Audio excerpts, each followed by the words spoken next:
What if you spent your entire life fighting for one moment of glory, only to die weeks before the world finally recognized your genius? Bruce Lee's story isn't just about a martial arts legend, it's about a man who conquered Hong Kong cinema, broke into Hollywood's fortress, and then mysteriously collapsed and never woke up. He was 32 years old. His breakthrough film hadn't even hit theaters yet, and the circumstances of his death would spark decades of rumors, accusations, and theories that refused to die. Most people don't know that Bruce Lee was basically born for the spotlight. Growing up in Hong Kong, he wasn't just some kid practicing kicks in his backyard. By the time he was a teenager, Lee had already appeared in around 20 films as a child actor. He knew cameras, he knew performance, and he understood how to captivate an audience long before he ever threw a punch on screen. When his family moved back to the United States, where he was actually born, Lee didn't abandon his dreams. Instead, he opened martial arts schools and started teaching his techniques to Hollywood's elite. Steve McQueen wasn't just a casual student. Lee was bringing ancient Eastern combat philosophy to Western celebrities who were hungry for something real, something powerful. Then came The Green Hornet, where Lee played Kato, the crime-fighting sidekick who introduced millions of Americans to Kung Fu for the first time. He wore a black mask, moved with impossible speed, and made every fight scene look like poetry in motion. But here's the brutal truth. The show tanked. 26 episodes and it was over. Despite Lee's magnetic presence, Hollywood executives saw him as just another sidekick, another Asian actor they could slot into minor roles. They weren't ready to make him a star, and that rejection would change everything. Imagine spending years trying to break into an industry that keeps slamming the door in your face. That's exactly what happened to Lee. Hollywood kept offering him bit parts, background roles, nothing that showcased his real talent. Frustrated and exhausted, Lee made a decision that seemed crazy at the time, but turned out to be genius. He packed his bags and went back to Hong Kong expecting to rebuild his career from scratch. What he discovered when he landed was absolutely insane. The Green Hornet had been so popular in Hong Kong that they'd renamed it The Kato Show. Not The Green Hornet, The Kato Show. Lee wasn't a sidekick there, he was the main event. People recognized him on the streets. They wanted his autograph. They wanted him in their movies. And Hong Kong's film industry was ready to give him everything Hollywood had denied him. His first leading role came in a film called The Big Boss, and it didn't just do well, it shattered every box office record in Hong Kong history. Then came Fist of Fury, which immediately broke the record that The Big Boss had just set. Lee wasn't just making movies anymore, he was creating cultural phenomena. When he got the chance to direct Way of the Dragon, working on both sides of the camera, it proved he wasn't just a fighter or an actor. He was a complete filmmaker with a vision that audiences couldn't get enough of. After just 3 films, Bruce Lee had become the undisputed king of Asian cinema. And suddenly, Hollywood came crawling back. Warner Brothers finally picked up the phone. They'd watched Lee dominate the Asian box office, and now they wanted a piece of that action. This was the moment Lee had been working toward his entire life. A real Hollywood production with a real budget and a leading role that would showcase everything he could do. The result was Enter the Dragon, and it was exactly the film Lee needed to prove himself to the world. The plot was simple but effective. Lee plays a Shaolin warrior who infiltrates an island fortress, enters a martial arts tournament, and takes down a drug lord from the inside. With Jim Kelly bringing charisma and Lalo Schifrin's groovy score setting the tone, Lee crafted something that transcended typical action films. This wasn't just fight choreography, it was philosophy in motion. Every punch, every kick, every intense stare carried weight and meaning. When Enter the Dragon finally hit theaters in August 1973, it exploded. $20 million at the box office, #1 internationally. Bruce Lee had finally broken through. The world was ready to crown him as the next big action star, the man who would define martial arts cinema for generations. Except there was a devastating problem. By the time Enter the Dragon premiered, Bruce Lee had been dead for a month. Looking at Bruce Lee on screen, you think the man was indestructible. Those abs, those biceps, the speed, the precision. Lee was constantly training, constantly pushing his body to new limits.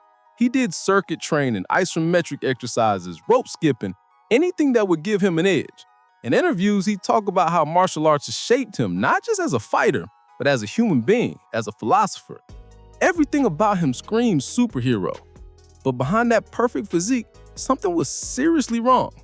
On May 10th, 1973, Lee was in a Hong Kong recording studio doing post-production work on Enter the Dragon. He was dubbing dialogue, exhausted from the grueling schedule, when suddenly he collapsed. He started shaking uncontrollably, vomiting, and the crew panicked. They rushed him to the hospital, and it took days before he could even speak again. When doctors finally examined him, they diagnosed cerebral edema, fluid building up around the brain, causing dangerous swelling. But here's what terrified everyone. They had no idea what caused it. He was 32 years old. He was supposed to be at his physical peak. This wasn't supposed to happen to someone like him. Doctors ran tests, asked questions, but couldn't pinpoint the trigger. Lee recovered, or at least he seemed to, and went back to work. But that episode in May wasn't just a random health scare. It was a warning sign of something much worse coming. July 20th, 1973 started like any other busy day for Bruce Lee. He had meetings lined up for his next project, Game of Death, and he was trying to convince George Lazenby, yes, the James Bond actor, to join the cast. After that meeting wrapped up, Lee did some hash with a friend, just relaxing, unwinding from the constant pressure. Then he drove to Betty Tink Pei's apartment. Tink Pei was an actress, and she was also Lee's mistress. The two spent the afternoon together, in bed, getting high, enjoying each other's company. Then Lee's producer, Raymond Chow, showed up at the door.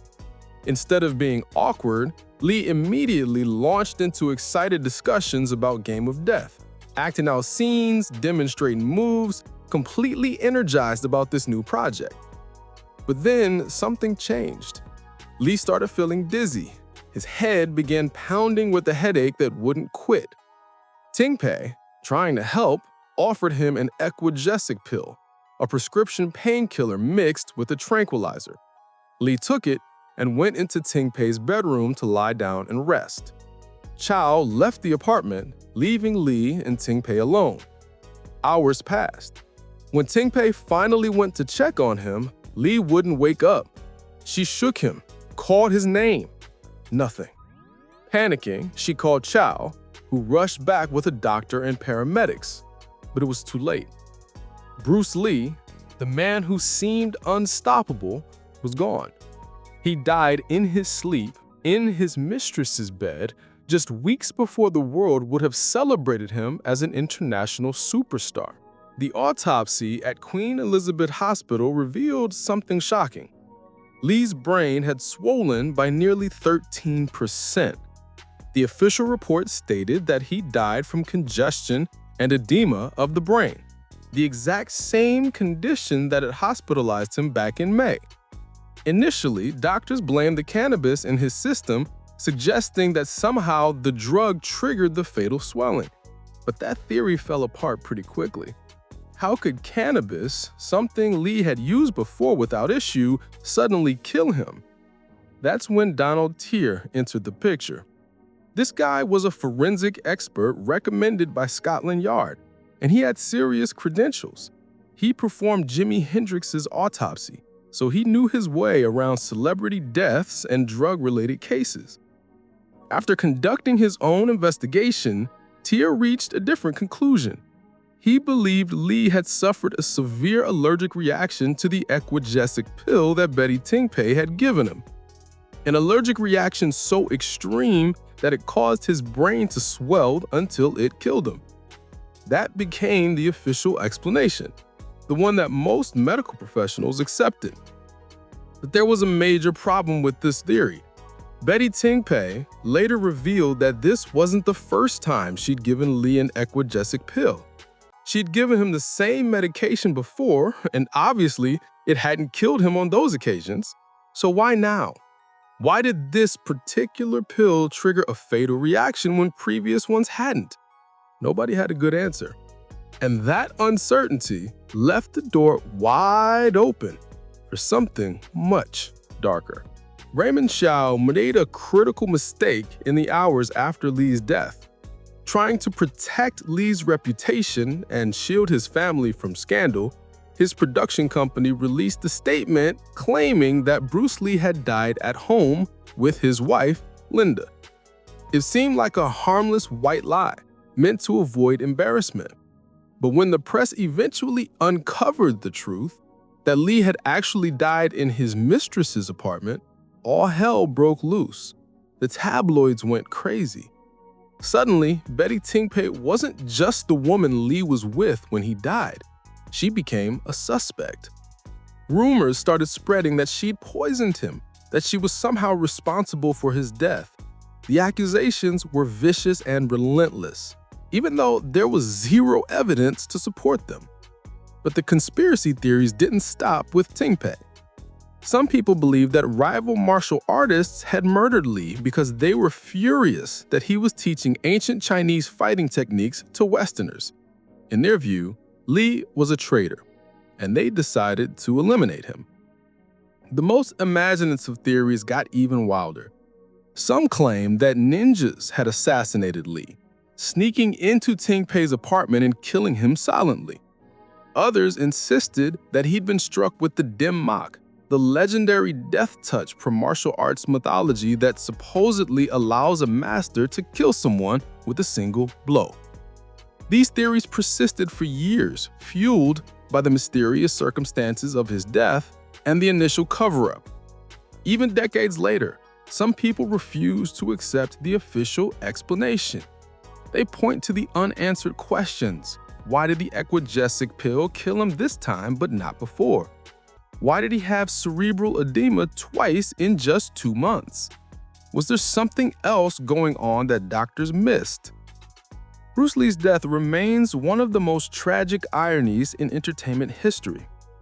He spent years fighting for recognition, breaking down barriers, proving himself over and over again.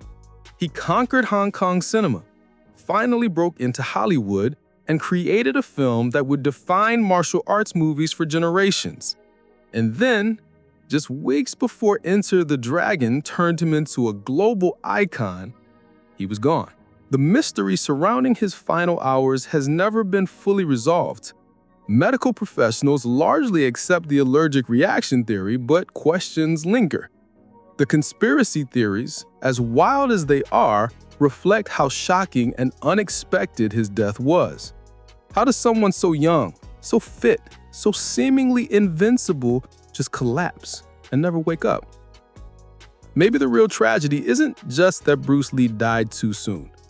It's that his death became almost as famous as his life, overshadowing his incredible accomplishments and reducing his legacy to endless speculation about what really happened in that apartment. He deserved to see his triumph. He deserved to watch audiences around the world finally recognize his genius. Instead, Bruce Lee became a legend defined not just by his extraordinary talent, but by the haunting mystery of how it all ended.